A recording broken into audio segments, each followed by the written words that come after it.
దేవుడు ఎన్నో విలువైన సంగతులు పరిశుద్ధ గ్రంథంలో మన కొరకు వ్రాయించారు. అందులోని ఒక మాట మనం చూద్దాం. ప్రసంగి గ్రంథము 7వ అధ్యాయము 24వ వచనం. ప్రసంగి గ్రంథము 7వ అధ్యాయము 24వ వచనము. సత్యమైనది దూరముగాను బహులోతుగాను ఉన్నది, దాని పరిశీలన చేయగలవాడెవడు? సత్యము దూరంగా ఉందట, అలాగే బహులోతుగా ఉందట. దూరంగా ఉన్న సత్యాన్ని మనం చేరుకోవాలి, దగ్గరకు వెళ్ళాలి. అలాగే లోతుగా ఉన్న ఆ సత్యాన్ని మనం చేరుకోవాలి. దూరంగా ఉన్నా లోతుగా ఉన్నా దాన్ని పరిశీలన చేసే స్థాయికి మనం వెళ్ళాలి. అలా ఎవరు వెళ్ళగలరు అని క్వశ్చన్ వేశాడు భక్తుడు. ఎవరు వెళ్ళగలరు అంటే దాని మీద ఆసక్తి ఉన్నవారు, సత్యాన్ని తెలుసుకోవాలి అనుకునేవారు, లోతైన ఆ విషయాలను దాని వెనుకున్న ఆంతర్యాన్ని తెలుసుకోవాలి అని పరిశీలన చేసేవారు మాత్రమే దాన్ని చేరుకోగలరు అని వాక్యం సెలవిస్తుంది ప్రియులారా. కానీ ఒక విషయం ఏంటి అంటే సత్యము మన చుట్టూనే ఉండదు, మనకి దూరంగానే ఉంటుంది. అది మనకు అర్థం కావడానికి సమయం పడుతుంది. ఆ సమయం చాలా పడుతుంది కదా అని వదిలేయకుండా మనం దాన్ని పరిశీలిస్తూనే, ఆలోచిస్తూనే, అన్వేషిస్తూనే, దేవుని అడుగుతూనే ఉంటే ఏదో ఒకరోజు తప్పకుండా ఆ చోటికి మనం చేరగలం. లోతైన ఆ విషయాన్ని మనం తీయగలం పైకి, దూరంగా ఉన్న ఆ సత్యాన్ని చేరుకోగలుగుతాం అనమాట. అలా చేయాలి అంటే సింపుల్, ఒక్కటే మన వాక్యాన్ని ధ్యానించేవారిగా ఉండాలి అనేది బైబిల్ చెప్తున్న సత్యం. ఈరోజు ఇంకాస్త సత్యానికి దగ్గరగా మనం జరగడానికి యేసుక్రీస్తు ప్రభువారు ఈ భూమి మీద జీవించిన కాలంలో చెప్పిన ఉపమానాలను బట్టి కొన్ని విషయాలు ఈరోజు మనం జ్ఞాపకం చేసుకోవడానికి ప్రయత్నం చేద్దామండి. మీరు వీలైతే ఈరోజు అంశానికి టైటిల్ పెట్టుకోండి, ఉపమానం వెనుకున్న పరమార్థం అని ఒకటి పెట్టుకోండి. లూకా సువార్తలో యేసుక్రీస్తు ప్రభువారు చెప్పిన ఉపమానాలను కాసేపు ఆలోచన చేద్దాం మనం. లూకా సువార్త 15వ అధ్యాయము. లూకా సువార్త 15వ అధ్యాయంలో 3 సందర్భాలు కనిపిస్తాయి మనకి. ఒకటి తప్పిపోయిన గొర్రె గూర్చి, 2 పోగొట్టుకున్న నాణ్యాన్ని గూర్చి, 3 తప్పిపోయిన కుమారుని గూర్చి. ఈ 3 సందర్భాలను జాగ్రత్తగా మనం ఆలోచిస్తే కొన్ని అమూల్యమైన విషయాలు, ఆధ్యాత్మిక పాఠాలు మనకు అర్థమవుతాయి. ఇవి తెలియని వారు ఎవరు ఉండరు, వీటిని గురించి వినని వారు కూడా ఎవరు ఉండరు. క్రైస్తవులు అనబడిన వారిలో సహజంగా ఈ విషయాల గురించి మాట్లాడుకుంటూ ఉంటాము. మరొకసారి ఈరోజు వాటిని జ్ఞాపకం చేసుకునే ప్రయత్నం చేద్దాం. యేసుక్రీస్తు ప్రభువారు ఒకానొకప్పుడు సుంకరులు, పాపులతో కలిసి ప్రయాణం చేస్తున్నారు, కలిసి భోజనం చేస్తున్నారు. ఎందుకు అంటే ఆయన మనస్సుకు తెలిసింది ఏంటి అంటే నేను వాళ్ళ కొరకే వచ్చాను కదా అని. అందుకే ఎవరు చూసినా మీ బోధకుడు ఏంటి సుంకరులతోనూ పాపులతోనూ భోజనం చేస్తాడు, వాళ్ళ మధ్యలో కూర్చుంటాడు, వారిని తాకనిస్తాడు, లేకపోతే రోగులను తాకనిస్తాడు, పాపాత్ములైన స్త్రీలను తాకనిస్తాడు. అసలు మీ గురువు గారికి, మీ బోధకుడికి ఏం తెలీదా, ఇలా ఉండకూడదని తెలీదా, మన ఆచార్యాలు అలా చెప్తున్నాయి కదా అని మాట్లాడే వాళ్ళు చాలామంది చాలా సందర్భాల్లో మనకు కనిపిస్తూ ఉంటారు. అలాంటి సందర్భంలోనే యేసుక్రీస్తు ప్రభువారు ఇక్కడ 3 విషయాలు చెప్పడం జరిగింది. అందులో ఒకటి పోగొట్టుకున్న గొర్రె, ఒకటి పోగొట్టుకున్న నాణెం లేక తప్పిపోయిన గొర్రె, 2 పోగొట్టుకున్న నాణెం, 3 తప్పిపోయిన కుమారుడు. వీటిలో గొర్రె, కుమారుడు ఇద్దరు ఏమో జీవించేవారు లేకపోతే ప్రాణం ఉన్నవారు, నాణెం ప్రాణం లేనిది. ఈ 3 సందర్భాలను ఒకచోట తెచ్చి ఆయన మాట్లాడడం వెనుక ఉద్దేశం ఏంటి, ఏ ఉద్దేశంతో ఆయన ఈ విషయాలు మాట్లాడారో అందులో ఉన్న విషయాలు కాసేపు మనం జ్ఞాపకం చేసుకోవడానికి ప్రయత్నం చేద్దాం. ఒకసారి చదువుకుందాం. లూకా సువార్త 15వ అధ్యాయం 3వ వచనం. లూకా సువార్త 15వ అధ్యాయము 3వ వచనం. అందుకు ఆయన వారితో ఈ ఉపమానము చెప్పెను, మీలో ఏ మనుష్యునికైనను 100 గొర్రెలు కలిగి ఉండగా వాటిలో ఒకటి తప్పిపోయిన ఎడల అతడు 99 అడవిలో విడిచిపెట్టి తప్పిపోయిన దాన్ని దొరుకు వరకు దాన్ని వెతక వెళ్ళడా? అది దొరికినప్పుడు సంతోషముతో దానిని తన భుజముల మీద వేసుకుని ఇంటికి వచ్చి తన స్నేహితులను పొరుగువారిని పిలిచి, మీరు నాతో కూడా సంతోషించుడి, తప్పిపోయిన నా గొర్రె దొరికినదని వారితో చెప్పును కదా. మనకి చదువుతుంటేనే ఈజీగా అర్థమైపోతుంది ఆయన ఎందుకు వచ్చారు, ఎవరి కొరకు వచ్చారు, ఎవరిని వెతుకుతున్నారు అనేది. కానీ ఆయన మాట్లాడారు అంటే మరొకసారి మనం దీన్ని ఆలోచన చేసి అందులో ఏ ఉద్దేశాన్ని దేవుడు పొందుపరిచారో దాన్ని వెలికి తీసే ప్రయత్నం మనం చేయాలి. ఇప్పుడు ఒక వ్యక్తికి 100 గొర్రెలు ఉన్నాయట, 100 గొర్రెలు ఉన్నాయట. 100 గొర్రెల్లో ఒక్క గొర్రె తప్పిపోయింది. ఎలా తప్పిపోయింది, ఎందుకు తప్పిపోయింది, ఎక్కడికి తప్పిపోయింది? కాపరి లేడా అంటే ఉన్నట్లే కనిపిస్తుందిగా. 99 గొర్రెలను వదిలిపెట్టి తప్పిపోయిన దాన్ని వెతకడానికి వెళ్ళాడు అంటే ఆయన అక్కడే ఉన్నారు. ఉన్న ఈ గొర్రె తప్పించుకుంది. ఎందుకు తప్పించుకొని ఉంటుంది అంటే జనరల్గా గొర్రెలని మందలుగా తోలుకు వెళ్తారు కదా. దేనికి తోలుకు వెళ్తారంటే ఆహారం కొరకు లేక నీళ్ల కొరకు. బహుశా ఈ గొర్రెకున్న లక్షణంగా మనం గతంలో మాట్లాడుకున్నాం క్రిస్మస్ సందేశాల్లో. గొర్రెట పచ్చిక తింటుందట. ఆ పచ్చిక కూడా సూర్యుడు వచ్చి ఆ పచ్చిక మీద పడక మునుపే దానిపైన మంచు బిందువులు పడి చక్క లేత చిగురులు కనబడుతూ ఉండగానే ఆ గొర్రెలు తినడానికి ఇష్టపడతాయట. అంటే స్వచ్ఛమైనటువంటి ఆ గడ్డిని తినడానికి అవి ఇష్టపడతాయట. 2, అవి తాగే నీళ్లు పారే ఏరులో తాగడానికి ఇష్టపడతాయట. అంటే నిలవున్న నీటి కంటే పారుతూ ఉన్న సహజమైన నీటిని తాగడానికి గొర్రె ఇష్టపడద్దట. అందుకోసం అది ఎంత దూరమైనా ప్రయాణం చేస్తుందట. కాబట్టి ఇప్పుడు ఈ గొర్రె కూడా ఏం చేసి ఉంటుంది అంటే ఇంకా మందంతటితో కలిసి తినడం కంటే శ్రేష్టమైన ఆహారం కొరకు, శ్రేష్టమైన నీటి కొరకు అది వెతుక్కుంటూ బై మిస్టేక్ ఎక్కడో మందను వదిలి, కాపరిని వదిలి ఒంటరిగా దాని ప్రయాణం ముందు కొనసాగించి ఉంటుంది. ఇంకాస్త స్వచ్ఛమైనది, ఇంకాస్త మంచిది, ఇంకొంచెం దూరం వెళ్తే దొరుకుతుందేమో అనుకుంటూ ఏదో వెతికి కడుపు నింపుకోవాలి అని తినేదాని కొరకు, త్రాగేదాని కొరకు వేటాడుతూ వెళ్ళిపోయి ఉంటుంది, దారి తప్పేసి ఉంటుంది. కానీ మిగిలిన 99 గొర్రెలు మాత్రం కాపరిని అంటిపెట్టుకుని ఉన్నాయి. కాపరి ఎక్కడికి తోలుకు వెళ్తే అక్కడికి వెళ్తున్నాయి. ఆయన ఏం తినిపిస్తే అవి తింటున్నాయి, ఆయన ఏం పెడితే అవి తాగుతున్నాయి. ఏం పెట్టడం అంటే మంచిగా పెడతారు. కానీ వాటన్నిటికీ విభిన్నంగా అంటే ఈ ఒంటరిగా తప్పిపోయిన గొర్రె యొక్క ఆలోచనలు ఉండుండొచ్చు, లేక తినే ఆహారంలో ఒక క్రొత్త ఆలోచన దానికి ఉండుండొచ్చు. ఏది ఏమైనా మందను విడిచింది, కాపరిని విడిచింది, ఒంటరిగా తన ప్రయాణాన్ని కొనసాగించింది. కాసేపటికి కాపరికి అర్థమైంది, నా 100 గొర్రెలలో ఒక గొర్రె తప్పిపోయింది అని. అప్పుడు కాపరి చేసిన పనేంటి అంటే 99 గొర్రెలను వదిలిపెట్టేశాడు. తప్పిపోయిన ఒక గొర్రె కొరకు వెళ్ళిపోయాడు. ఇప్పుడు మనం ఆలోచించేద్దాం. ఒక గొర్రె తప్పిపోతే 99ని వదిలేస్తే మరి 99 గొర్రెలు 99 దారులు పట్టుకుని వెళ్ళిపోతే వీటిని వెతకడం ఇంకా కష్టం కదా. ఒకటే దారి వదిలి వెళ్ళిపోతుంది.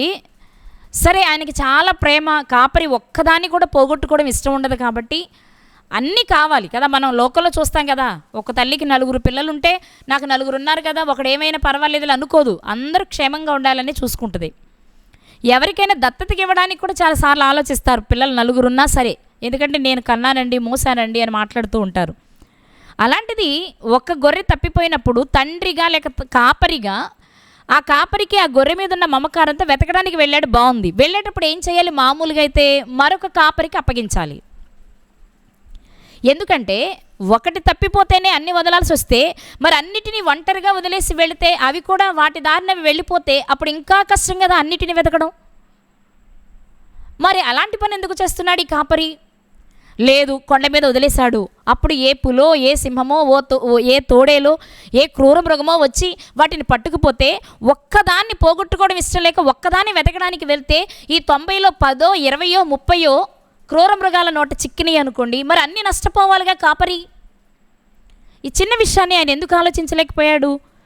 ఒక్కదానికోసం ఇన్నెందుకు పోగొట్టుకోవాలే, పోతే పోయింది ఒక్కటే కదా, ఈ మిగిలిన వాటన్నిటినీ నేను చాలా జాగ్రత్తగా 99 ఉన్నాయి కదా, వీటిని నేను చాలా జాగ్రత్తగా కాపాడుకుంటే పోయిన దాని విలువ నేను వీటి నుండి సంపాదించుకోవచ్చు. ఈ గొర్రెలు మంచి ఆహారం అందించి, మంచి నీటిని అందించి, వాటికి ఎలాంటి ఇబ్బంది కలగకుండా, వాటికి రోగాలు వచ్చినా, నుసుములు కుట్టినా వాటన్నిటి నుంచి ఈ గొర్రెలు నేను చక్కగా కాపాడుకుంటే 99 గొర్రెలను అమ్మితే, లేక 99 గొర్రెల వలన వచ్చే ఉన్ని వలన వచ్చే లాభం పోగొట్టుకున్న ఒక్క గొర్రె నష్టాన్ని భర్తీ చేయదంటారా? ఖచ్చితంగా చేస్తుంది. కానీ 99 గొర్రెలైనా విడిచిపెట్టడానికి ఇష్టపడ్డాడు, కానీ తప్పిపోయిన ఒక్కదాన్ని వెతికి తెచ్చుకోవడానికి ఇష్టపడుతున్నాడు కాపరి. ఇక్కడ ఖచ్చితంగా మనం ఒక అమూల్యమైన పాఠాన్ని ఈరోజు మనం నేర్చుకోవాలి. ఎందుకు 99 విడిచిపెట్టాలనుకుంటున్నాడు? ఒక్కదాని కొరకు పరిగెట్టాలనుకుంటున్నాడు. 99 గొర్రెలను విడిచిపెట్టేస్తే ఏదో ఒక క్రూర మృగానికి చిక్కి నష్టపోవచ్చు. అప్పుడు తప్పిపోయిన ఒక గొర్రె కంటే, అంటే తప్పిపోయింది ఒకవేళ దొరకలేదు, తప్పిపోయింది క్రూర మృగాల చేత చిక్కింది, తప్పిపోయింది చచ్చిపోయింది అనుకుందాం, ఒక గొర్రె వల్ల వచ్చే నష్టం కంటే 99 వదిలిపెట్టడం వల్ల వచ్చే నష్టం ఎక్కువ.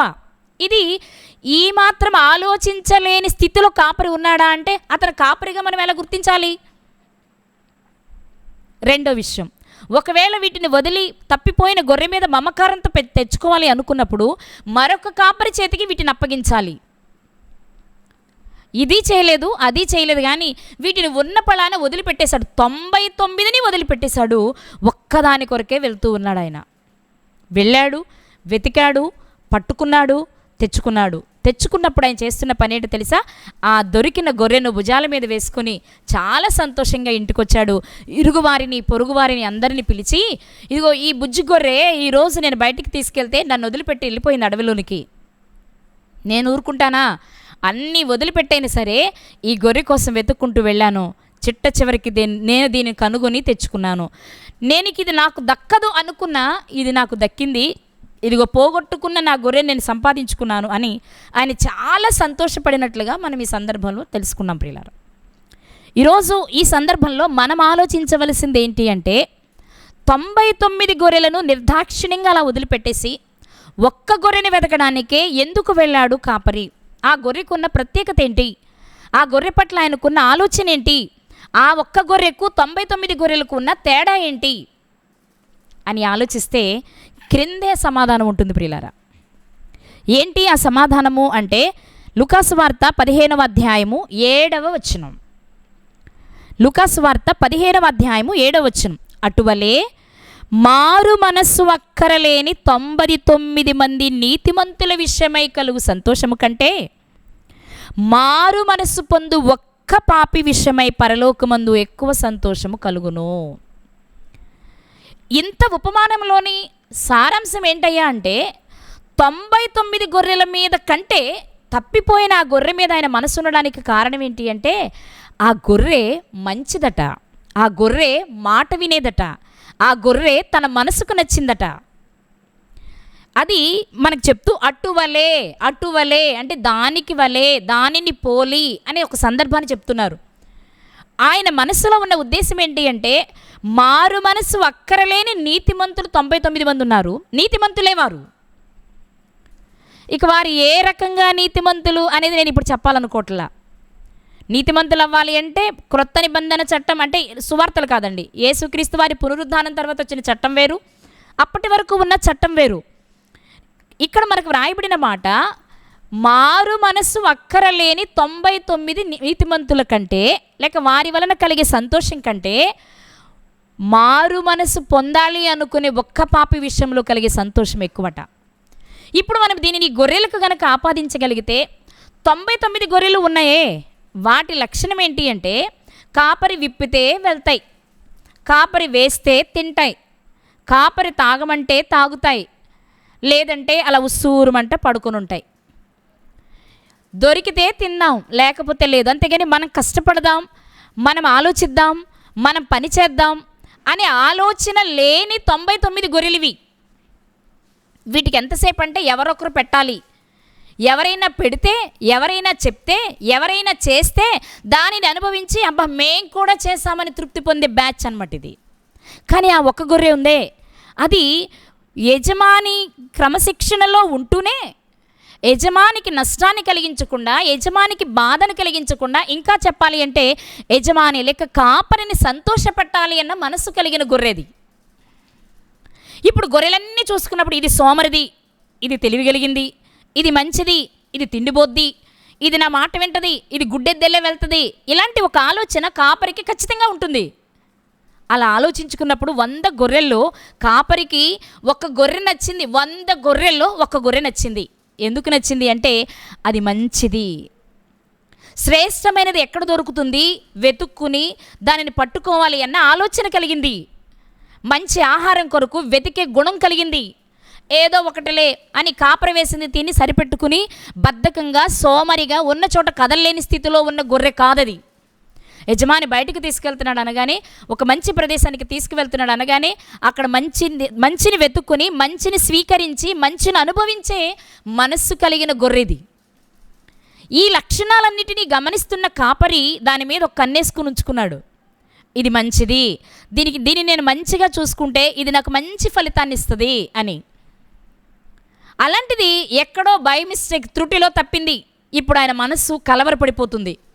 అరే, నేను ఇంతగా అనుకున్న ఈ గొర్రెల్లో ఆ గొర్రె తప్పిపోయిందే, కాబట్టి దాన్ని నేను వెతికి తెచ్చుకుని దాన్ని నేను సరి చేసుకుంటే అది నాకు చాలా సంతోషాన్ని ఇస్తుంది. ఇవి ఉన్నాయా, పెడితే తింటాయి, చెప్తే వింటాయి, లేకపోతే అలా ఉంటాయి. సోమరివి ఇవన్నీ. ఇవి పేరుకు మాత్రమే జనాభా లెక్కల్లో ఉంటాయి, పేరుకు మాత్రమే మేము గొర్రెలం అన్నట్టుంటాయి, పేరుకు మాత్రమే మాకు ఈయన కాపరి అన్నట్టుంటాయి. కానీ కాపరి మనసెరిగి కాపరికి తగినట్లుగా ఉండే ప్రయత్నం చెయ్యలేని స్థితిలో ఉన్న గొర్రెలవి. కానీ ఆ గొర్రె అలాంటిది కాదు. కాబట్టి ఆయన అనుకున్నాడు, ఇలాంటివి ఎన్నుంటే నాకేమి, నా ఆలోచనకు తగినట్లుగా నా ఇష్టానికి తగినట్టుగా బ్రతకాలనుకున్న గొర్రె కావాలి నాకు అనుకుని వీటన్నిటినీ వదిలిపెట్టి ఆ గొర్రెని వెతకడానికి వెళ్ళాడు. అది దొరికినప్పుడు నిజంగా సంతోషించాడు. ఇక్కడే మనం ఆలోచిస్తే ఒకవేళ అది దొరకకపోతే ఖచ్చితంగా బాధపడేవాడు. అయ్యో, దాని మీద నేను ఎన్నో ఆశలు పెట్టుకున్నానే, ఎన్నో కలలు కన్నానే, అదేంటి ఇలా అయిపోయింది, నేను ఎందుకు ఇంత అశ్రద్ధగా ఉన్నాను, నేను ఎందుకు దాన్ని పట్టించుకోలేకపోయాను, అది తప్పిపోతే నేను ఎందుకు గుర్తించలేకపోయాను, ఖచ్చితంగా బాధపడేవాడు కాపరి. కానీ వెంటనే ఆయన చేసిన మంచి పని ఏంటి అంటే వెతకడానికి వెళ్ళాడు. ఇవన్నీ వదిలేసైనా సరే వెళ్ళిపోయాడు. ఇవి అంటే నష్టపోవాలని నేను అనుకోలేదు, కానీ ఏం జరిగినా పర్వాలేదు. ఎందుకంటే ఇవన్నీ ఒక గుంపు, పేరుకు మాత్రమే గుంపుగా ఉండేవి తప్ప వీటి వలన లేకపోతే ఏదో నేను చేస్తేనే ఏదో లాభం తెచ్చేవి, కానీ యజమానికి తగినట్లుగా ఉండాలి అనే ఆలోచన కలిగినవి కావివి. అందుకే వీటిని వదిలిపెట్టి తన ఆలోచనలకు తగినట్లుగా తనకు మంచి లాభాన్ని తెచ్చే స్థితిలో ఉన్న ఆ గొర్రె తప్పిపోయినప్పుడు ఆయన చాలా బాధపడ్డాడు. వెతికాడు, దొరికిన వెంటనే ఆయన మనస్సు చాలా సంతోషించింది. ప్రియులారా, ఇక్కడ మనం నేర్చుకోవాల్సిన విషయం ఏంటి అంటే, ఈరోజు క్రైస్తవులుగా పిలువబడుతున్న మనం కూడా పేరుకు మాత్రమే క్రైస్తవులుగా ఉంటున్నాం. ఎవరు మీరు అంటే, మేము క్రైస్తవులమని చెప్పుకుంటున్నాం. ఇంకా చెప్తే మేము సత్యం తెలిసిన వాళ్ళమని చెప్పుకుంటున్నాం. మాకులా సత్యం తెలిసిన వాళ్ళు ఎవరు లేరని చెప్పుకుంటున్నాం. కానీ క్రియల దగ్గరకు వస్తే అసలు లోకంలో ఉన్న సామాన్యుల కంటే కూడా భయంకరమైన స్థితిలోనే ఉన్నాం మనం. ప్రతి దినము దేవుడు మనల్ని హెచ్చరిస్తూనే ఉన్నా, ప్రతి దినము దేవుడు మనల్ని గద్దిస్తూనే ఉన్నా, మన అలవాట్లలో దేనిని మనం మార్చుకోవట్లేదు. ప్రతిరోజు ఏదో ఒక బోధకుని ద్వారా ఏదో ఒక విషయాన్ని దేవుడు మనకి తెలియచేస్తూనే ఉన్నప్పటికీ ఓకే నాకు ఇది తెలియదు కదా, ఇదిగో ఈరోజు అంశం ద్వారా, ఈరోజు బోధకుల ద్వారా, ఈరోజు మాట్లాడిన విషయం ద్వారా దేవుడు నాకు ఈ విషయాన్ని తెలియచేశారు. కొన్ని సందర్భాలు వాక్యం ద్వారానే కాదు, వాళ్ళు చేస్తున్న పనులను పర్సనల్గా పిలిచి కూడా చెప్తూ ఉంటాం. మీరు ఇలా ఉండకూడదు, ఇలా ఉండాలి, ఇది చెయ్యాలి, ఇది చెయ్యండి, మీ మనసు దీని మీద ఎక్కువ పరిగెడుతుంది, మీరు ఈ పనులు ఎక్కువ చేస్తున్నారు, ఈ పనుల వల్ల మీ మనసు ఏంటో, మీ ఆలోచన ఏంటో, మీ క్రియలేంటో అర్థమవుతున్నాయి, మీరు దీని మీదే కాదు మనస్సు దీని మీద కూడా పెట్టండి అని చాలాసార్లు హెచ్చరిస్తూ ఉంటాం. అయినా ఇక్కడ ఉన్నప్పుడు మాత్రం అలాగేనండి కొడతారు. కానీ మళ్ళీ వెళ్ళిన తర్వాత వాళ్ళ పనుల్లో వాళ్ళే ఉంటారు, వాళ్ళు అనుకున్నవే వాళ్ళు చేస్తూ ఉంటారు. ఇవి అందరికీ అర్థమైపోయే విషయాలే. అందుకే దేవుని వాక్యం సెలవిస్తున్న విషయం ఏంటో తెలుసా, క్రైస్తవుని అని చెప్పుకుంటున్నావేమో కానీ క్రీస్తు మెచ్చిన వాడిగా ఉన్నావా? క్రీస్తు మెచ్చితే తప్పకుండా తండ్రి కూడా మెచ్చుకుంటాడు మనల్ని. క్రీస్తు మెచ్చుకుంటే తండ్రి కూడా మెచ్చుకుంటాడు. వారు మనల్ని మెచ్చుకోవాలి అంటే వారి మనస్సులో ఉన్నదేంటో అర్థం చేసుకోవాలి. వారి మనసు వాస్తవంగానే లోకంలో కూడా ఒక సామెత ఉంది, గుర్రం కడుపులోని గుట్టు మనిషి కడుపులోని మర్మం ఎవరికి తెలియదు అంటారు. అది లోక సామెత, కానీ సత్యం చాలా లోతుగా ఉంది, దూరంగా ఉంది. అది కనుక్కోవడం కూడా చాలా కష్టం. కానీ కనుక్కోవాలి అనే ప్రయత్నం ఉందే, ఆ ప్రయత్నం మనం చేస్తే దేవునికి నచ్చుతాం. ప్రయత్నిస్తున్నాడుగా, మనం సహాయం చేద్దాం, అది అందేలా చూద్దాం అని దేవుడు అనుకుంటాడు. కానీ మనం ఆ ప్రయత్నాలే చేయం. ఇక్కడ ఉన్నంతసేపు, ఇక్కడ విన్నంతసేపు మాత్రమే రేపటి నుంచి చేసేయాలి అనుకుంటాం. కానీ ఇంటికి వెళ్ళిన తర్వాత అన్నీ రొటీన్, రోజు ఎలా చేస్తున్నామో అలాగే చేస్తాం. దేవుడు మనతో మాట్లాడిన సంగతిని ఆ రోజు ఏం మాట్లాడారో అక్కడ ఉండగా చేసేయాలి అనుకుంటాం. కానీ తర్వాత మళ్ళీ మామూలు స్థితికి వెళ్ళిపోతూ ఉంటాం మనం. ఈరోజు ఈ సందర్భం ద్వారా దేవుడు మనతో మాట్లాడుతున్న విషయం ఏంటో తెలుసా? మారు మనస్సు అక్కరలేని 99 మంది గొర్రెలలా మనం ఉన్నామా? మారు మనస్సు కావాలి అనే స్థాయిలో ఉన్న గొర్రెలా మనం ఉన్నామా? నేను మారాలి అండి, నేను మనిషినండి, సమాజంలో బ్రతుకుతున్నాను, నా చుట్టూ ఉన్న పరిసరాలు అంత అనుకూలంగా లేవు కాబట్టి నేను పడిపోవచ్చు, చెడిపోవచ్చు. కానీ నేను మనిషిని కదా, నేను పశ్చాత్తాపపడితే, దేవుని పాదాలు పట్టుకుంటే ఆయన నన్ను తప్పకుండా క్షమిస్తాడు. ఆయన క్షమించడానికి ఇష్టపడుతున్నాడు. నాలోని పశ్చాత్తాపాన్ని ఆయన చూస్తున్నాడు. నా కొరకు దినమెల్ల చేతులు చాచి ఉన్నాడు. కాబట్టి నేను వెళ్ళాలి అనుకునే వారిని ఆయన దృష్టిస్తాడు. అంతేగాని ఏముందలే రోజు ఇలాంటివేగా, ఆయన నేను ఒక్కడేనే ఏంటి, లోకమంతా ఇంతేగా అనుకునే బ్యాచ్లో మనం ఉండకూడదు ప్రియులారా. ఈ రాత్రి దేవుడు మనతో మాట్లాడుతున్న విషయం, చాలా సందర్భాలు మనల్ని మనమే మోసం చేసుకుంటూ ఉంటాం. మనమే మోసం చేసుకుంటాం. మన ఆలోచనలు, మన నిర్ణయాలతో మనదే రైట్ అనుకుని ఎదుటివారు మనకు సలహా ఇస్తున్న వినేలా ఉండం. కొన్ని సందర్భాలలో చెప్పుడు మాటలకు ఎక్కువ ప్రాధాన్యతనిస్తాం. అలా మనల్ని మనం మోసం చేసుకుంటాం. కానీ ఈరోజు దేవుని మాట సెలవిస్తుంది ఏంటో తెలుసా? ఒక్కసారి నా మాట వినురా, ఒక్కసారి ఈ విధానంలో ఆలోచించు, ఒక్కసారి నా మనసుకు దగ్గరగా రావడానికి ప్రయత్నం చేయి, నేను నీకు చెయ్యి అందిస్తాను, నేను లేపుతాను అంటున్నారు ఆయన. నిజమే కదండి. మనం ఎంత ఘోర పాపులమైనా పశ్చాత్తాపపడితే తప్పకుండా ఆయన క్షమించేవారు. ఆయన మనలో చూసేది మన మనస్సుని, మన ఆలోచనల్ని. నిన్నే కదా మనం విన్నాం, హృదయాలోచనలు ఆయన వశంలోనే, మన వశంలో ఉన్నప్పటికీ మనం ఎన్ని రకాల ఆలోచనలు చేసినా అందులో ఏదో ఒక్కటి మాత్రమే చేయగలం. ఆ ఒక్కటేది అంటే మనం అనుకున్నట్లో ఒకటని మనం అనుకుంటాం, కానీ దేవుడు అనుకున్న ఆ ఒకటే మనం చేస్తాం. అది మంచి కావచ్చు, చెడు కావచ్చు. అదేంటి, దేవుని ఆలోచనల్లో కూడా, స్థిరమైన వాటిల్లో కూడా చెడు ఉంటుందా అంటే ఉంటుంది. మనం చెప్పినది అంటే మనం అనుకున్న దానినే మనం సాధించాలి అనుకున్నప్పుడు ఎన్నో అవకాశాలు ఇచ్చిన తర్వాత ఆయనే మన చేతులు వదిలిపెట్టేసి మనల్ని భ్రష్టాత్మక ఆయనే అప్పగిస్తారు. అలాంటప్పుడు ఆయన ఆలోచన నెరవేరద్దు చెడు విషయంలో కూడా, మనం మాట విననప్పుడు. కాబట్టి ఈరోజు దేవుడు మనతో మాట్లాడుతున్న విషయం ఏంటో తెలుసా? 99 గొర్రెల గురించి ఒక్క నిమిషం కూడా ఎందుకు ఆలోచించలేదు. ఒక్క గొర్రె కోసం ఎందుకు ప్రయత్నిస్తాడంటే ఆ ఒక్కటి నిజాయితీ ఉండేది, ఆ ఒక్కటి యథార్థంగా ఉండేది, ఆ ఒక్కటి దేవుని ఇష్టాన్ని నెరవేర్చేది, ఆ ఒక్కటి పడిపోయిన లేవడానికి ప్రయత్నించేది, ఆ ఒక్కటి చివరి వరకు నీతిగా బ్రతకడానికి ఆలోచించేది.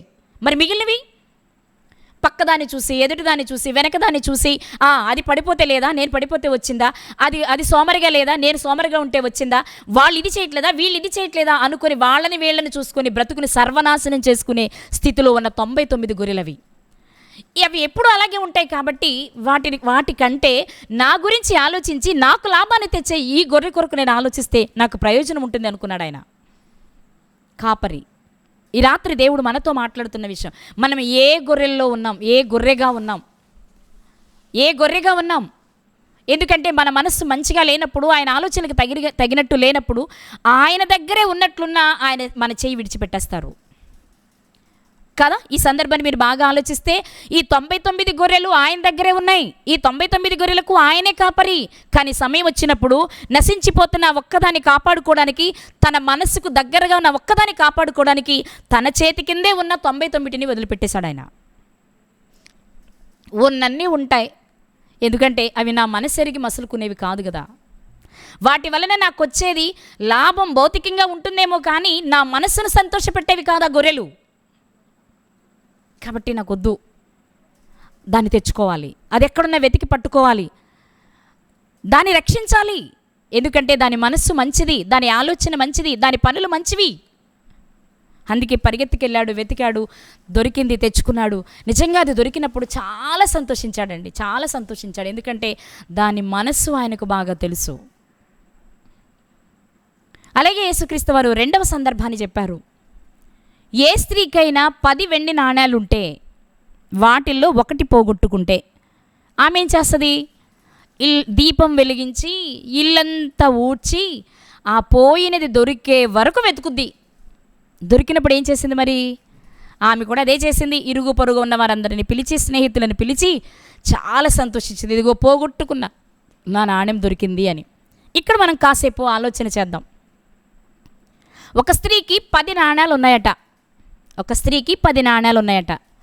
మనం ఊహించుకుందాం. ఈ 10 నాణాలు ఒక నెల రోజులు కష్టపడితే సంపాదించింది ఆవిడ అనుకుందాం, ఊరికే మనకు అర్థం కావడానికి. ఈమె దగ్గర 10 నాణాలు ఉన్నాయి. ఈ 10 నాణాలను ఆమె ఒక నెల రోజులు కష్టపడి సంపాదించింది. ఒక నెల రోజులు అంటే 30 రోజులు కష్టపడితే 10 నాణాలు సంపాదించింది. అంటే 3 రోజులు కష్టపడితే ఒక నాణ్యం ఆమెకు లభిస్తుంది. ఇప్పుడు ఈ నెల రోజులు లేక 3 రోజులు ఎన్ని రోజులైనా కష్టపడేటప్పుడు ఒక స్త్రీ ఎలా కష్టపడుతుంది? 10 నాణ్యాలు లేక 4 డబ్బులు సంపాదించాలి అంటే ఒక స్త్రీ ఎలా కష్టపడుతుంది అంటే, ఇంటిలోనే ఉండే స్త్రీ అయితే తెల్లవారుజామునే లేచి భర్తకు కావలసినవన్నీ సిద్ధపరిచి, పిల్లలకు కావలసినవన్నీ సిద్ధపరిచి, వారిని స్కూల్స్కి, ఆఫీసులకి, పనులకి పంపిస్తుంది. మరలా సాయంత్రం వాళ్ళు వచ్చేలోపు అన్ని పనులు చక్కబెట్టుకుని వారి కొరకు ఏదో ఒకటి సిద్ధపరచుకుని వారి కొరకు ఎదురు చూస్తూ ఉంటుంది. ఇది ఇంటిలో ఉండే స్త్రీ చేసే పని. అదే తాను కష్టపడే స్త్రీ అనుకోండి, అంటే కూలి పని చేసైనా, ఉద్యోగం చేశానని చదువుకుని ఉద్యోగం చేసేవారైనా వాళ్ళు చేసే పని ఏంటి? ఈరోజు ఇంట్లో ఉండే స్త్రీలు చేసే పనులన్నీ చేయాలి, ప్లస్ బయటికి వెళ్ళి ఉద్యోగం కూడా చేయాలి. ఓకే, ఏసీలో ఉండి చేసే వాళ్ళ గురించి వదిలే, కానీ వాళ్ళ చేతి కింద పనిచేసే వాళ్ళని గురించి కనుక మనం ఆలోచన చేస్తే, బాస్ లేడీ అవ్వచ్చు, జెంట్ అవ్వచ్చు, ఎన్ని రకాలుగా అందరికీ మంచి బాసులు ఉండరు. ప్రతి చిన్నదానికి విసుక్కుంటారు, చిన్న మిస్టేక్ జరిగిన కసురుకుంటారు. అలాంటప్పుడు మనసు చాలా బాధపడుతూ ఉంటుంది, గాయమైపోతుంది. ఈ బాస్ దగ్గర చేయొద్దు అనిపిస్తుంది. కొన్ని సందర్భాలు అసలు ఉద్యోగమే చేయొద్దు, ఇంట్లోనే కూర్చుందాం అనిపిస్తుంది. కానీ వెంటనే గుర్తొస్తుంది, నా పిల్లలు, నా కుటుంబం, నా భర్త ఒక్కడి సంపాదన సరిపోదు కదా అన్నప్పుడు మళ్ళీ ఈ బాధల్ని, ఈ అవమానాలన్నిటినీ దిగమింగుకొని మరలా తెల్లారి పనికి వెళ్ళిపోతుంది, అయితే డ్యూటీకి వెళ్ళిపోతుంది. అదే పొలంలో ఎండవేళ పనిచేసే స్త్రీ అనుకోండి, ఎందుకు వెళ్ళాల్సి వస్తుంది అంటే భర్త సంపాదన సరిపోనప్పుడు, కుటుంబాన్ని పోషించుకోవడానికి సరిపోనప్పుడు, కుటుంబానికి కావలసినవన్నీ సమకూర్చి, అంటే వంట చేసి వాళ్ళకి కావాల్సిన బట్టలు ఉతికి, బేషన్లు కడిగి అన్నీ చేసి, తను కూడా క్యారేజ్ ఒక బాక్సులో అన్నం పెట్టుకుని భర్తతో పాటు పనికి వెళ్ళిపోతుంది ఎర్రటెండలో. ఉదయం నుండి సాయంత్రం వరకు ఎంతో కష్టపడి సంపాదిస్తే, అది 3 రోజులు ఎర్రటెండలో కష్టపడి సంపాదిస్తే ఒక్క నాణ్యం సంపాదించగలదు. అంటే ఎగ్జాంపుల్గా మనం మాట్లాడుకుంటున్నాం కాబట్టి, నెలకి 10 నాణ్యాలు అంటే 3 రోజులకి ఒక నాణ్యము అంటే 3 రోజులు ఇంత కష్టపడాలి ఒక స్త్రీ. ఇప్పుడు ఇంత కష్టపడి సంపాదిస్తున్నప్పుడు ఆమె మనసుకు అనుకుంటుంది, అమ్మయ్య ఈ నెలలో ఒక్క నాగ కూడా పెట్టలేదు నేను, ఈ నెల పూర్తి జీతం నాకు వచ్చేస్తుంది, పూర్తి కూలి నాకు వచ్చేస్తుంది, ఈ నెలలో మేము హ్యాపీగా బ్రతకొచ్చు, అన్నీ చక్కగా కట్టుకోవచ్చు, పిల్లలకి కడుపు నిండా తిండి పెట్టొచ్చు అని తన మనసులో తాను లెక్కలేసుకుంటూ ఉంటుంది. అంతేనా? భర్తకి ఏ రోజైనా కాస్త బేటాలు వస్తే అది ఏదైనా తెచ్చి భార్యకి ఇస్తే వాటిని జాగ్రత్తగా తీసుకొని వెళ్ళి ముంతలో దాచుకుంటుంది. కొన్ని సందర్భాల్లో భర్త ఏదైనా కొనుక్కోమని ఇస్తే, ఎక్కువ కొనుక్కోమని ఇస్తే అందులో సగం ఖర్చు పెట్టుకుని మిగిలిన సగాన్ని దాచుకుంటుంది. ఇట్లా ఎన్నో కష్టాలు పడితే కానీ కొంత సొమ్ముని తాను భద్రం చేసుకోలేదు ఒక స్త్రీ. ఇప్పుడు ఈ స్త్రీ కూడా అలా ఎన్నో సొంతగా పని చేసుకుందో, పొలంలో పని చేసిందో, బాస్ దగ్గర పని చేసిందో, భర్త ఇచ్చిన వాటిలో దాచుకుందో, తిందో తినలేదో, కట్టిందో కట్టలేదో, అందరిలా సుఖంగా ఉండాలనుకున్న సామాన్యమైన స్త్రీ అయితే ఏం చేస్తుంది? ఆ పక్కింటి ఆవిడ కొనుక్కుందని వెంటనే కొనుక్కోదు, ఎదిరింటి ఆవిడ కొనుక్కుందని వెంటనే కొనుక్కోదు. వాళ్ళంటే కొనుక్కుంటారు, వాళ్ళ స్థితులు వేరు, మన స్థితులు వేరు. వాళ్ళని చూసి మనం ఎందుకు వాతలు పెట్టుకోవడం? వద్దు, వీటిని జాగ్రత్త చేసుకుంటే ఏ పండగ పూటో పిల్లలు నేను సంతోషంగా గడపొచ్చు, మా కుటుంబం హ్యాపీగా ఉండొచ్చు అని ఆలోచించి రూపాయి జాగ్రత్త చేస్తూ ఉంటుంది. ఇలా జాగ్రత్త చేసుకున్న 10 రూపాయలలో లేక 10 నాణ్యాలలో ఒక నాణ్యం పోగొట్టుకున్నప్పుడు పోతే పోయిందిలే అనుకుంటుందా? వెంటనే ఆమె కంటి ముందు కనిపించేది ఏంటి తెలుసా? 3 రోజులు ఎర్రటెండలో పిల్లలను వదిలిపడిన కష్టం ఆమె కంటికి కనిపిస్తుంది. లేదా ఒక నాణ్యము తన భర్త సంతోషంతో ఇదిగో ఇది తీసుకొని వెళ్ళి నువ్వు ఏదైనా మంచి వస్తువు కొనుక్కోమని ఇచ్చినప్పుడు, అరే ఇప్పుడు ఖర్చు పెట్టడం ఎందుకు అని ఆ కోరికను చంపుకొని దాచుకుని ఆ రోజు ఆమె కళ్ళ ముందు మెదులుతూ ఉంటుంది. ఇలా ఎన్నో త్యాగాలు చేసి సంపాదించుకున్న ఆ నాణ్యాలలో ఒక్క నాణ్యం పోయినప్పుడు పోతే పోయిందిలే అనుకోలేదు. అది నిజంగా తెలిసి ఖర్చు అయితే అది వేరు. ఖర్చు కూడా ఒకవేళ సబబు అనిపించకపోతే అనవసరంగా ఖర్చు పెట్టామంటే కూడా ఆ రోజంతా ఆలోచిస్తుంది, పీకులాడుతూ ఉంటుంది. ఎందుకు అనవసరంగా దీనికి ఇంత ఈ ఒక నాణ్యాన్ని ఖర్చు పెట్టాను, ఆ ఒక్క నాణ్యం నేను ఎంత కష్టపడితే వచ్చింది, నా భర్త ఎంత కష్టపడితే వచ్చింది, నా పిల్లలు మేము ఎంత మిస్ అయితే వచ్చింది, వారితో చక్కగా మంచి చెడు పంచుకున్న టైం అంతా నేను సేవ్ చేసుకుంటేనే కదా ఈ నాణ్యం నాకు లభించింది. కానీ 3 రోజులు కష్టపడితే సంపాదించే ఒక నాణ్యాన్ని నేను అజాగ్రత్తతో అశ్రద్ధతో నేను పోగొట్టుకున్నానే అనిపించినప్పుడు మనసంతా బాధ దుఃఖం. అప్పుడు వెంటనే ఏం చేస్తుందో తెలుసా అండి, దీపం వెలిగిస్తుంది. చిన్న చిన్న సందుల్లో కూడా ఎక్కడికైనా పడి వెళ్ళిపోయిందేమో, ఏ గుంటల్లో పడిపోయిందో, చీకటిలో కనబడట్లేదో, ఏ వస్తువు చాటునుందో అనుకుని 1కి 10 సార్లు ఊడ్చిందే ఊడ్చి వెతుకుతుంది. ఎందుకంటే ఆ ఒక్క నాణ్యము తన శ్రమ ఎంత ధారపోస్తే లభించిందో ఆమెకు తెలుసు కాబట్టి. మొదటి సందర్భాన్ని మనం ఆలోచన చేస్తే దానికి మంచి మనస్సుండి తప్పిపోయింది. దాన్ని తెచ్చుకుంటే, దాని మనసును మారిస్తే మనకు అనుకూలంగా ఉంటుంది, మనకి లాభాన్ని తెస్తుంది, మనకి సంతోషాన్ని తెస్తుంది. కానీ ఇది కష్టపడిన తరువాత వచ్చింది పోతుంది. కష్టపడి సంపాదించింది దాచుకున్న దానిలో నుంచి పోతుంది. ఇప్పుడు ఆ కష్టం విలువ ఈమె కళ్ళ ముందు మెదులుతుంది. అందుకే పోయిందిలే అనుకోదు.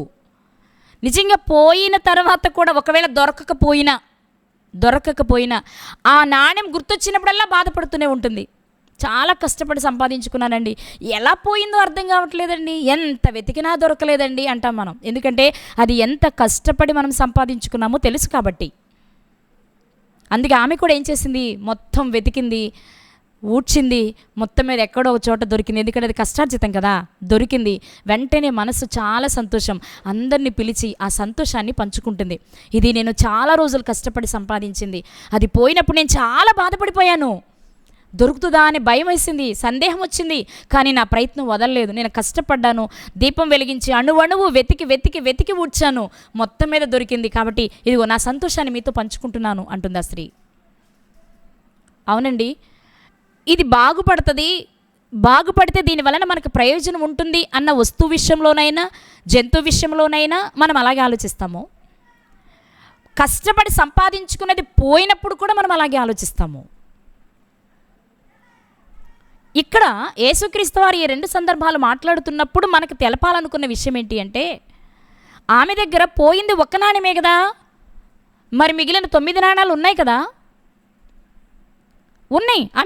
అవి తన దగ్గరే ఉన్నాయి కాబట్టి భద్రంగానే ఉన్నాయి. ఎందుకంటే వాటికి చలనం లేదుగా, తప్పిపోద్దేమో, నాకు చెప్పకుండా ఎటైనా వెళ్ళిపోద్దేమో, ఎవరైనా దీన్ని దోచుకుపోతారేమో అనుకోవడానికి లేదు. ఎందుకంటే తన ఇంటిలో పోయింది, మిగిలినవేమో తన దగ్గరే ఉన్నాయి. రెండవది వాటికి ప్రాణం లేదు కాబట్టి.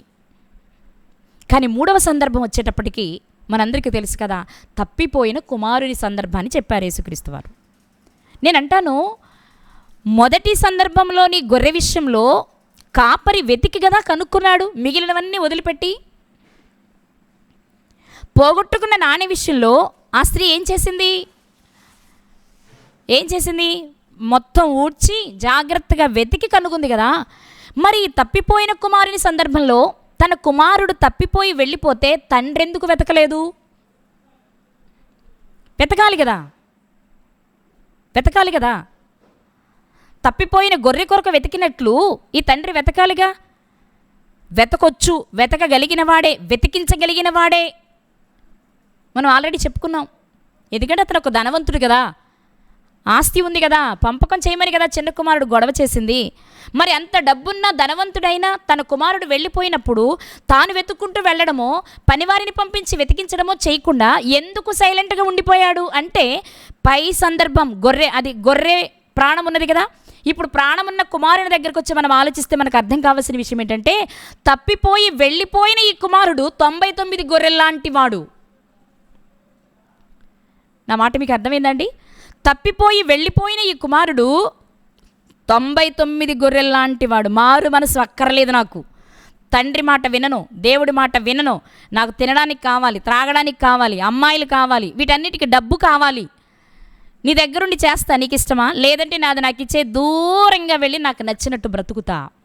ఇతనికి మారు మనసు అక్కరలేనివాడు కాబట్టే తండ్రి వెతికే ప్రయత్నం చేయలేదు. నిజంగా మారు మనసు కావాలి అనుకుంటూ తప్పిపోయేవాడైతే చాలా బ్రతిమలాడేవాడు, వెళ్లకుండా చేసేవాడు, వెళ్ళినా వెతికి పట్టుకొచ్చేవాడు. మారు మనసు అక్కరలేని స్థితిలో ఉన్నాడు కాబట్టి అతని గురించి ఏం ఆలోచించలేదు. ఇవ్వమంటే ఇచ్చేసాడు, వెళ్తానంటే వెళ్ళిపోమన్నాడు. ఒకవేళ 1-2 సార్లు చెప్పినా వెళ్ళిపోమన్నాడు ప్రియులారా. మరి ఎందుకు చేర్చుకున్నాడు? మారు మనసు అక్కర్లేని ఆ కొడుకు తిరిగి వస్తే అంటే అప్పుడు మారు మనసు పొందొచ్చాడు కాబట్టి.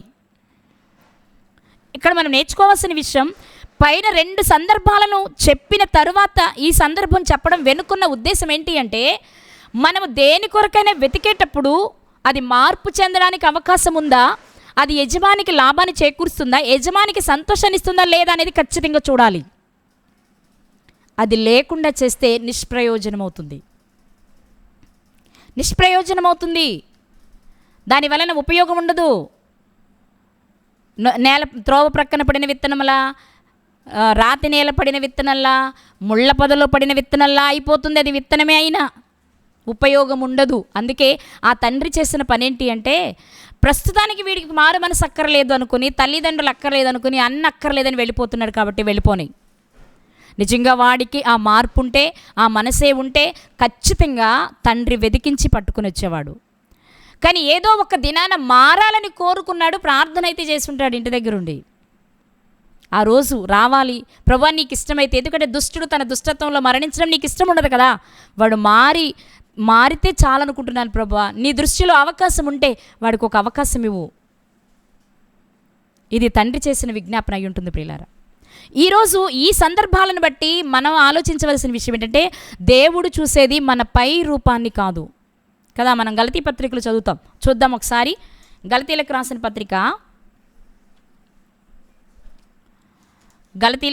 పత్రిక 2వ అధ్యాయము 6వ వచనంలోని చివరి లైన్.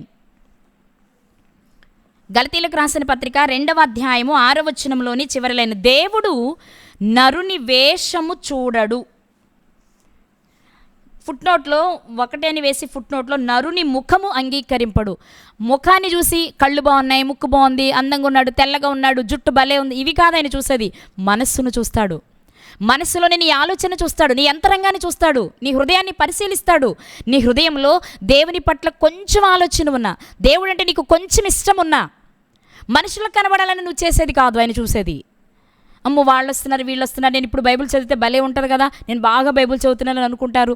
అబ్బా అందరూ వచ్చారా, వీళ్ళ ముందు నేను పాట పాడితే భలే ఉంటుంది కదా, ఇప్పుడు నేను పాట పాడాను అనుకో, అబ్బా భలే పాడుతుంది కదా అని 10 మంది నన్ను మెచ్చుకుంటారు కదా అని పాడేది. నువ్వు మనుషుల కోసం చేసేది ఏది దేవునికి నచ్చదు. ఎందుకంటే ఆయన పై రూపాన్ని చూడరు, నీ మనస్సును చూస్తాడు. నీవు భయస్థుడు కావచ్చు, పిరికివాడివి కావచ్చు, ఎదురుగా రాలేని వాడివి కావచ్చు, అందరిలో పాడలేని వాడివి కావచ్చు, అందరిలో మాట్లాడలేని వాడివి కావచ్చు. కానీ దేవుడు అంటే నీకు పిచ్చి ప్రేమ అయితే, దేవుని కొరకు ఏదైనా చేయాలని నువ్వు అనుకుంటే, అందరికీ కనిపించేవి కాకుండా ఎవరికి కనబడని ఒకవేళ నువ్వు చేస్తూ ఉంటే, నువ్వు ఎక్కడున్నా నిన్ను గుర్తించగలడు, నిన్ను ఉన్నత స్థాయికి తీసుకుని వెళ్ళగలడు ఆయన. మనుషులు చెప్పేవి, మనుషులు చేసే వాటిని చూసి అదే నిజమని భ్రమించే మనుషుల్లో మనం ఉండకూడదు. ఈరోజు క్రైస్తవులంటే నిజంగా వాక్యాన్ని పరిశీలించే వాళ్ళమైతే ఎవరు ఏ రకంగా ప్రవర్తిస్తూ ఉన్న విషయం ఏంటో తెలియకపోయినా ఏదో జరిగిందని గుర్తించగలం.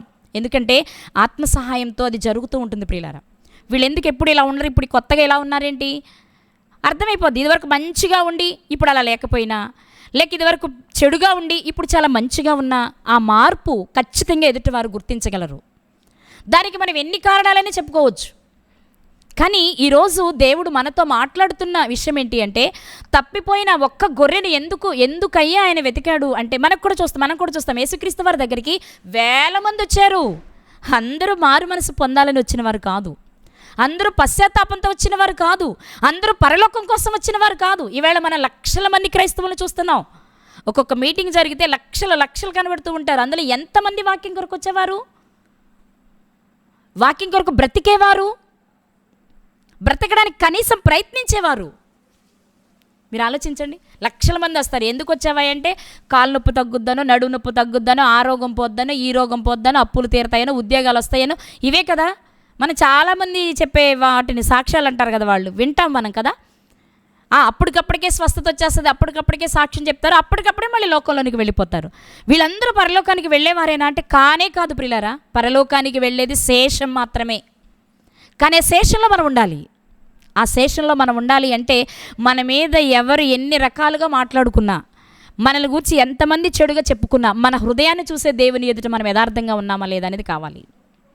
పై రూపం మనుషులకి నచ్చొచ్చు కదా, మనకు తెలిసిందే కదా. సమూయేలు గారు ఏలియాబు గారిని చూస్తే అబ్బా ఇతని హైట్ ఇతని వెయిట్ చూస్తే ఇతనే అనుకుంటా రాజు అనుకున్నాడు, సాక్షాత్తు ప్రవక్త. కానీ ప్రభు అన్నారు, కాదయ్యా బాబు, ఆయన కాదు, తీసేయి, ప్రక్కన పెట్టు. ఎందుకు? నేను మనుషుల్లాగా పై రూపాన్ని లక్ష్య పెట్టేవాడిని కాదు. అది మనుషులు చేసే పని, మనుషులు చేసే పని. మనుషులు చేసే వాటికి దేవుడు చేసే వాటికి క్వైట్ ఆపోజిట్ అనమాట. అన్నీ అయిపోయిన తర్వాత మనకు అర్థమవుతుంది దేవుని ఉద్దేశం ఏంటి అనేది, లేక దేవుని పిల్లలు చెప్పిన విషయం ఏంటి అనేది ప్రియులారా.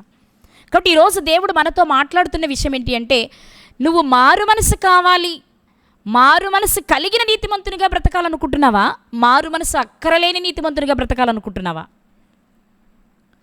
నీకు మారు మనసు లేకపోయినా నువ్వు నీతిగా ఉన్నా అది చట్టంలోనికి రాదు. నీకు నీతి లేకపోయినా మారు మనసు కలిగి పశ్చాత్తాప పడితే నువ్వు నీతిమంతునిగా పరిగణించబడతావు. నువ్వు ఇప్పుడు పాపిగా ఉన్నా నువ్వు పశ్చాత్తాప పడితే నిన్నే చేరదీస్తాడు ఆయన. అదే కదా చరిత్రలో జరిగింది. ఒక సమరయ స్త్రీని చూడండి, ఒక రాహాబు గారిని చూడండి, వ్యభిచారం మీద పట్టబడిన స్త్రీని చూడండి, పాపుల్ని సుంకర్ని కదా మనం చూస్తాం కదా, చాలామందిని, మత్తయ్య గారిని చూస్తాం. వీళ్ళంతా ఎవరు? ఒకప్పుడు సమాజం దృష్టిలో వెలివేయబడిన వారు, మంచివారు కాదు, పాపులు సుంకరులు, వీళ్లతోనే ప్రభు ఉంటారు అనే మాట అన్నారు. వాళ్ళు సమాజం దృష్టిలో మంచివాళ్ళు కాదు, కానీ వాళ్ళ మనస్సులో ఎక్కడో దేవునికి నచ్చిన ఒక మంచి ఉంది కాబట్టే యేసుక్రీస్తు వాళ్ళని వెతుక్కుంటూ వెళ్ళారండి. జక్కయ్య ఎలాంటి వారని సమాజం అనుకుంది? పాపి అయిన మనిషి ఇంట బస చేయి వెళ్తున్నాడే ఈయన అనుకున్నారు కదా. మరి ఆయన దగ్గరికి ఎందుకు వెళ్ళాడు? ఆయన మనస్సులో ఉన్న కోరిక నచ్చింది దేవునికి. ఈ రాత్రి దేవుడు మనతో మాట్లాడుతున్న విషయం కూడా అదే.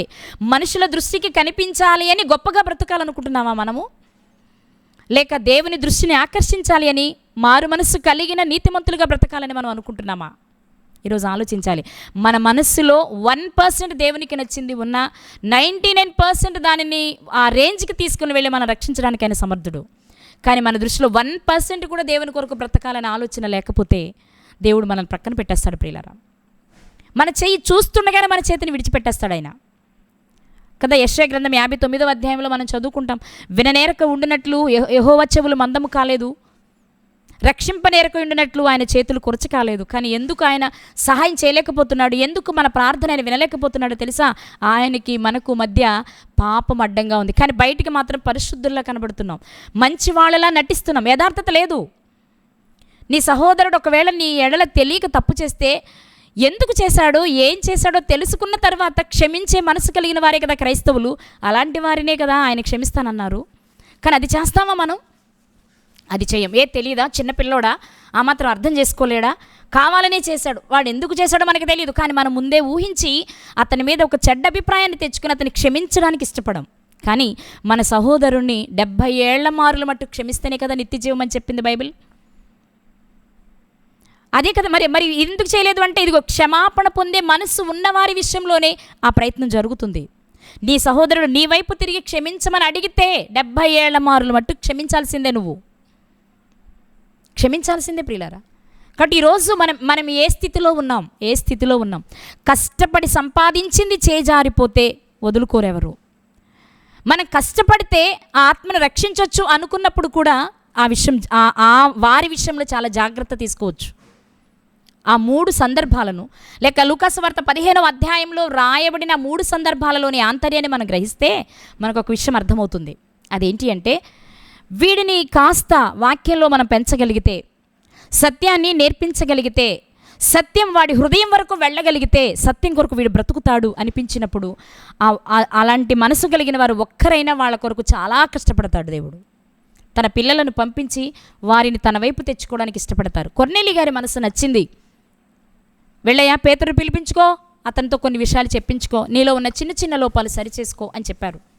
నిజంగా ఆయన చెప్పావు ప్రభు, నాకు అంత తీరిక లేదు, నేను ఎక్కడ చేస్తాను అనలేదు. కానీ ఆయన చెప్పగానే పనివారిని పంపించి పేతురు గారిని పిలిపించుకుని వచ్చే వరకు ఎదురు చూస్తూ, వచ్చిన తర్వాత ప్రతి మాట పేతురు గారి పాదాల దగ్గర కూర్చుని చక్కగా నేర్చుకున్నాడు.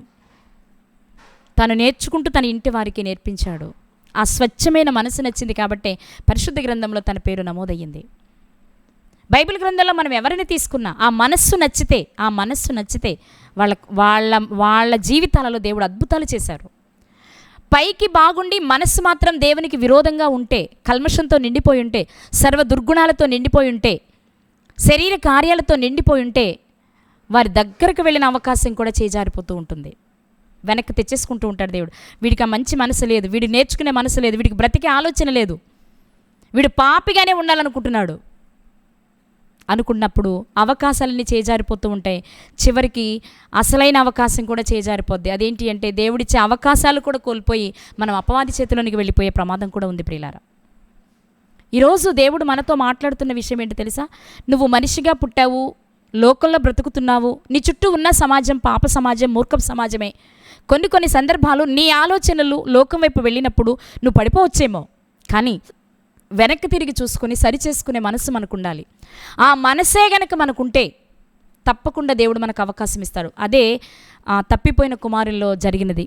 అందుకే తిరిగి రాగలిగాడు. ఒకవైపు తండ్రి చేస్తున్న ప్రార్థన, మరొక వైపు అతనిలోని ఆలోచన. ఒక స్థితికి వెళ్ళిన తర్వాత, వాస్తవంగా నేను గతంలో చెప్పా, ఒక స్థితికి వెళ్ళిన తర్వాత అతనికి అనిపించాలి, ఇంకా నేను ఏ ముఖం పెట్టుకొని ఇంటికి వెళ్ళను, చనిపోతే బెటర్ అనుకోవాలి. కానీ చనిపోవాలన్న ఆలోచన రాలేదు. తండ్రి చేర్చుకుంటాడో లేదో తెలియకపోయినా పనివాడిగా ఉండాలని అనుకున్నాడే తప్ప చనిపోవాలి అనుకోలేదండి. అదే దేవుడు అతనికి ఇచ్చిన ఉన్నతమైన అవకాశం. మరి ఇస్కరియోతు యూదా గారికి చచ్చిపోవాలనే అనిపించింది కదా, పశ్చాత్తాపడ్డాడు కదా, అదేదో తిరిగి వస్తే బాగుండేది కదా, రావాలనుకోలా, ప్రాణాన్ని తీసుకోవాలనుకున్నాడు.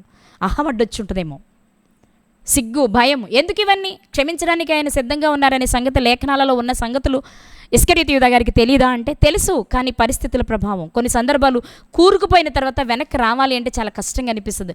ఎంతమంది చేతులు ఇచ్చినా విదిలించుకుంటామే తప్ప రావడానికి ప్రయత్నం చెయ్యం. కానీ ఈరోజు దేవుడు మనకి జ్ఞాపకం చేస్తున్న విషయం ఏంటో తెలుసా?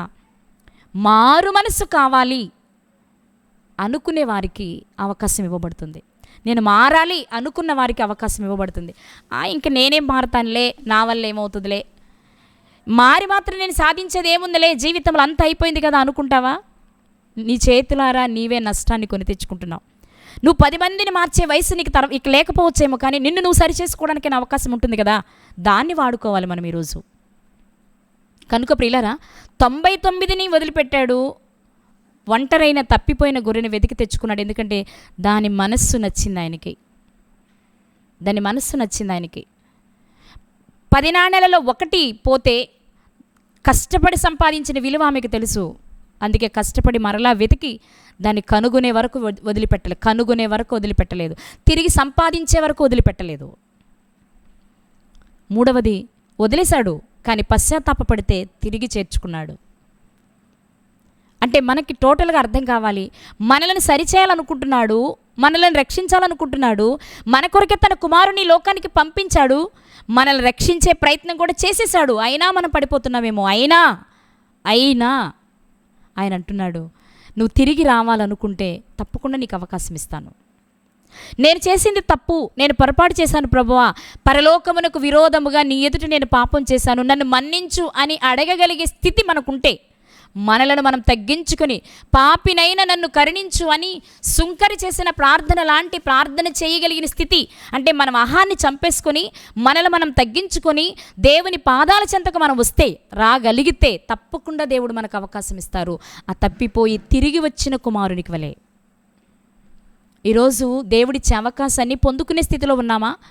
లేక అయ్యిందేదో అయిపోయిందండి, ఇంకా మా వల్ల ఎక్కడవుతుంది, వయసు కూడా అయిపోయింది, ఇంక ఇప్పుడు మేము చేసేది ఏముందిలే అని ఇంకా నిర్లక్ష్యంగా ఉంటూ, ఇంకా అశ్రద్ధగా ఉంటూ, ఇంకా దేవునికి దూరమైపోతూ ఉంటే మనల్ని ఎవరు బాగు చేయలేరు. కానీ ఈరోజు ఇప్పటికే ఒకవేళ మనం మరణించుంటే ఈ అవకాశం మనకు ఉండేది కాదు కదా. ఈరోజు ఈ రాత్రి కూడా దేవుడు ఈ క్షణం వరకు మనకు అవకాశం ఇచ్చాడు అంటే మనల్ని ప్రేమిస్తున్నాడనే. మనలో ఏదో నచ్చిందేమో, ఆయనకి నచ్చిన దానిని ఇంకా పెంపొందించుకొని మన బ్రతుకులు సరిచేసుకుంటే బాగుంటుంది ప్రియులారా. ఎందుకు చరిత్రలో తప్పిపోయి తిరిగి వచ్చిన కుమారుని గురించి వ్రాయబడింది అంటే, ప్రారంభం అతని స్థితి ఎంత భయంకరమైనదైనా తిరిగి వచ్చే మనసు అతనికి ఉంది. తిరిగి తండ్రి చెంతకొచ్చి తన తప్పును ఒప్పుకునే మనసు తనకుంది. ఒప్పుకున్నాడేమో, క్షమించబడ్డాడు కదా. దావీదు గారు అంతే కదా, ఒప్పుకున్నారు, క్షమించబడ్డారు, ఉన్నత స్థాయిలో నిలిచారు. ఈ కుమారుడు కూడా ఒప్పుకున్నాడు, విడిచిపెట్టబడ్డాడు. వాస్తవానికి ఒప్పుకున్న తర్వాత, అంటే ఒప్పుకుంటారో లేదనుకున్నాడు, ఒకవేళ ఒప్పుకోకపోయినా కూలివానిగైనా బ్రతకాలని నిశ్చయించుకొని వచ్చాడు. నేనేంటి కొడుకుని నిన్నటి వరకు నీ కుమారుల చలామణి అయిన వాడిని ఇప్పుడు కూలోళ్ళగా నేను ఎక్కడ ఉంటాను అనుకోవట్లేదు. నాకు అదే సరిపోనేమో, నేను చేసిన పనులన్నీ వాటికే తగినవేమో, అంటే నేను చేసిన దానికి అదైనా అంతే అని తనకు తాను నేను చేసింది తప్పే కదా, నా తప్పుకు అదే సరిలే అనుకోగలుగుతున్నాడు. కానీ తన స్థితి, మొదటి స్థితిని గుర్తించుకొని నేనేంటి, నా తండ్రి దగ్గర నా బ్రతికిన బ్రతికేంటి అని అహానికి గురి కావట్లేదండి తాను. ఈ రాత్రి మనం గమనించవలసిన ప్రాముఖ్యమైన విషయం ఇదే ప్రియులారా. మనం ఎలా ఉన్నాం? మారు మనసు పొందడానికి దేవుడు ప్రతి వ్యక్తికి అవకాశం ఇస్తారు. మారు మనసు పొంది రక్షణలోనికి వచ్చి దేవుని సంతోషపెట్టి దేవుడిచ్చే పరలోకాన్ని స్వతంత్రించుకోవాలనుకుంటున్నామా? లేక ఆయన ఎన్ని అవకాశాలు ఇచ్చినా వదులుకొని తప్పుల మీద తప్పులు చేసుకుంటూ, ఆ తప్పులు ఒప్పుకోవలసి వచ్చినా ఒప్పుకోక కప్పుకుంటూ, దేవుని దీర్ఘశాంతాన్ని నిర్లక్ష్యపరిచే వారిలా, దేవుడిస్తున్న అవకాశాన్ని విడిచిపెట్టే వారిలా ఉన్నామా? ఈ రాత్రి మనం ఆలోచించాలి. మారు మనసు అక్కరలేని 99 మందిలో ఒకవేళ మనం ఉంటే మనం నరకానికి జారిపోయే ప్రమాదం ఉంది. మారు మనసు కావాలి అనుకుని నేను ఏదో రకంగా నేను కష్టపడి దేవుని ఇష్టాన్ని నెరవేర్చాలి అనుకుంటే నిత్య జీవం మనకి సొంతమవుతుంది. అది మన ముందే ఉంది. దీనికి మనం చేయవలసింది ఒక్కటే, మారు మనసు పొందాలి. తప్పులుంటే క్షమించాలి, క్షమించబడాలి. ఇది చేస్తే మాత్రం మన మనసును చూసిన దేవుడు తప్పకుండా మన సహోదరుని, అది కదా, మనం మన రుణస్థులను క్షమించిన ప్రకారం దేవుడు మన రుణాలు క్షమిస్తాడు. మన సహోదరుని క్షమిస్తే దేవుడు మనలను క్షమిస్తారు. అది ఆయన చెప్పేసిన విషయమే. నువ్వు క్షమించబడాలి అంటే నువ్వు నీ సహోదరుని క్షమించమని చెప్పారు కదా. నువ్వు ప్రేమించబడాలి అంటే నీ సహోదరుని ప్రేమించమని చెప్పారు కదా. నువ్వు పరలోకాన్ని పొందాలి అంటే నువ్వు దేవుని ఇష్టాన్ని నెరవేర్చాలి అని రాత్రి దేవుడు మనతో మాట్లాడుతున్నారు ప్రియులారా. ఆలోచన చేద్దామా? దేవుడు మనం చదువుతున్న లేఖనాల ద్వారా కానీ, మనకు బోధిస్తున్న బోధకుల ద్వారా కానీ, మన తోటి సహోదరుల ద్వారా కానీ మనం చేస్తున్న తప్పులను దేవుడు తెలియచేస్తున్నప్పుడు నిర్లక్ష్యపరచకుండా, మాకు తెలిసేలేవయ్యా నువ్వు చెప్పేదేంట్లే అనకుండా, ఒకవేళ అందులో కూడా సత్యం ఉందేమో గ్రహించి ఆ విషయం నేర్చుకోవడానికి దేవుడు వీళ్ళ ద్వారా తెలుపుతున్నారేమో అని మనం అనుకుని సరిచేసుకున్నట్లయితే తప్పకుండా తప్పిపోయి తిరిగి వచ్చిన కుమారుల చరిత్రలో మనం మిగిలిపోతాం. లేదు అంటే నష్టపోతాం. మరి నష్టపోయే వారిలో ఉండాలనుకుంటున్నారు, లాభాన్ని పొందుకుని పరలోకాన్ని స్వతంత్రించుకునే వారిలో ఉండాలనుకుంటున్నారు, నిర్ణయాన్ని మీ చేతులకి వదిలిపెడుతున్నాను. మంచి నిర్ణయాన్ని తీసుకోండి. మనలో మారు మనసు పొందాలి అన్న ఆలోచన, తపన మనకుంటే తప్పకుండా ఆశను దేవుడు నెరవేరుస్తాడు. కాబట్టి దేవుని చిత్తాన్ని నెరవేర్చి, దేవుని ఆశలను నెరవేర్చి ఆ నిత్యరాజ్యాన్ని స్వతంత్రించుకునే కృప మనందరికీ దేవుడు అనుగ్రహించాలని కోరుకుంటూ నా మాటలు ముగిస్తున్నాను.